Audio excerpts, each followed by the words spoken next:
Well, happy Sunday, guys. And today I am making blueberry banana bread. And instead of making one loaf, I'm gonna make 4 loaves. I'm gonna send one over to the neighbor, to Billy, for plowing our driveway. We've got another big winter storm coming this week, so I wanna make sure I feed him good. So I'm sending one over to Billy and his wife. I'm going to give one to the kids tonight for dessert, and then I'm going to freezer bank the other 2 because that's what I've been doing lately when I make banana bread. I've been freezer banking it, and it's so nice during the week when the kids want a dessert and they want something homemade. I can just bring it out of the freezer, let it thaw, and boom, I don't have to do anything. So I'm going to be making 4 loaves. Down below, I'm going to leave ingredients for 1 loaf, and then it'll be up to you if you want to double it for 2 loaves, if you want to triple it, quadruple it like me.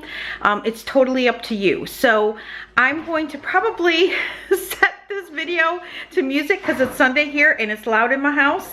So I'm going to set it to music, and then yeah, and I'm just going to take you along. All right, guys, let's make some blueberry banana. Before we get started, I'm just going to show you all the ingredients that I'm using for 4 loaves of banana bread. I'm going to be using 4 sticks of softened butter. Over here I have 10 very ripe bananas. Over here I have 6 eggs that I'll be adding to the mix. It's going to call for 4 tablespoons of vanilla extract. This is my homemade vanilla. Over here I have a combination of my flour, my sugar, my baking powder, my baking soda, and my salt. 8 cups of all-purpose flour, 4 cups of sugar, 2 teaspoons of sea salt, 4 teaspoons of baking soda, and 4 teaspoons of baking powder. I will be using my sifter scale. I won't be using the scale, but I will be using the sifter part. I have roughly 10 cups of blueberries. I think I'm just shy of 10 cups. What I did is I tossed them in some all-purpose flour so that when it goes into the banana bread, all of the blueberries don't sink to the bottom of the bread. So just toss them, coat them in a little bit of flour, and it'll prevent that from happening for you. Okay, guys, I'm going to go ahead and set you guys up on my toaster oven because we're fancy here at the Kneady Homesteader, and we're gonna put all this together. One thing I do want to make mention, I am using the convection bake on my oven. I set it to 375, but if you're using a regular oven, just set it to 350 degrees. So I'm preheating my oven right now. I wanted to make mention of that. So, all right, let's rock and roll.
bread pans. Now I went ahead and I just put parchment paper in them. I can speak today. Words are hard.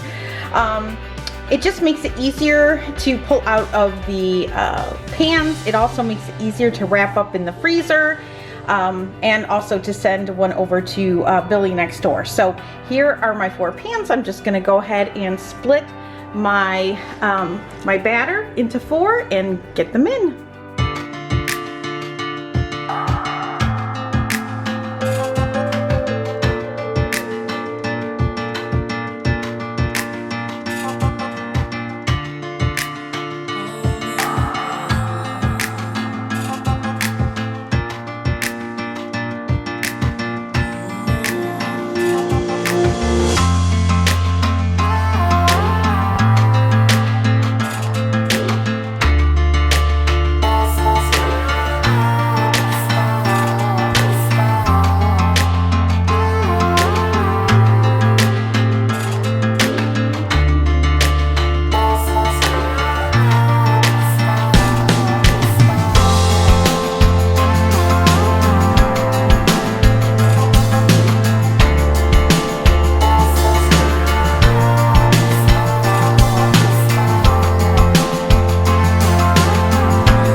Oven they go for between 50 and 60 minutes. I will insert a toothpick in them to make sure that the inside is done.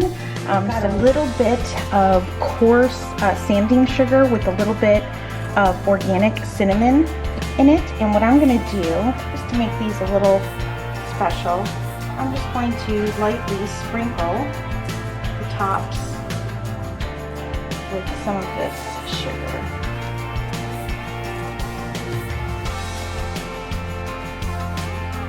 Gives it a nice crunchy coating top that everybody loves. So a little sprinkle. All right, in the canning booth they go. All right, I'll see you guys back in an hour.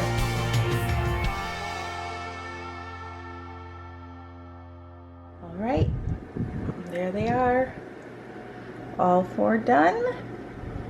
And 1 ready to go as a gift, 1 ready to be eaten tonight, and then 2 to be freezer banked.